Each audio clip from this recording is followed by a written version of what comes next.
رسول اللہ صلی اللہ علیہ وآلہ وسلم نے فتح مکہ پر فرمایا تھا کہ اللہ تعالیٰ نے اس شہر کو حرمت والا بنایا ہے، یعنی عزت دی ہے، بس اس کے درختوں کے کانٹے تک بھی نہیں کاٹے جا سکتے، یہاں تک کہ شکار بھی نہیں پھنکائے جا سکتے، اور ان کے علاوہ جو اعلان کر کے مالک تک پہنچانے کا ارادہ رکھتے ہوں، کوئی شخص یہاں کی گری پڑی چیز بھی نہیں اٹھا سکتا۔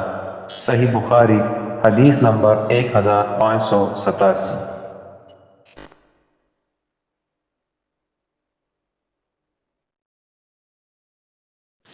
رسول اللہ صلی اللہ علیہ وآلہ وسلم نے فرمایا، اللہ تعالیٰ نے مکہ کو حرمت والا شہر قرار دیا ہے، یہ نہ مجھ سے پہلے کسی کے لیے حلال تھا اور نہ میرے بعد کسی کے لیے حلال ہوگا۔ میرے لیے بھی ایک دن چند لمحات کے لیے حلال ہوا تھا، سو اب اس کی نہ گھاس کاٹی جائے، نہ اس کے درخت کاٹے جائیں، نہ اس کے شکار بگائے جائیں، اور نہ اس میں کوئی گری ہوئی چیز اٹھائی جائے۔ صرف معرف یعنی گمشدہ چیز کو اصل مالک تک اعلان کے ذریعے پہنچانے والے کو اس کی اجازت ہے۔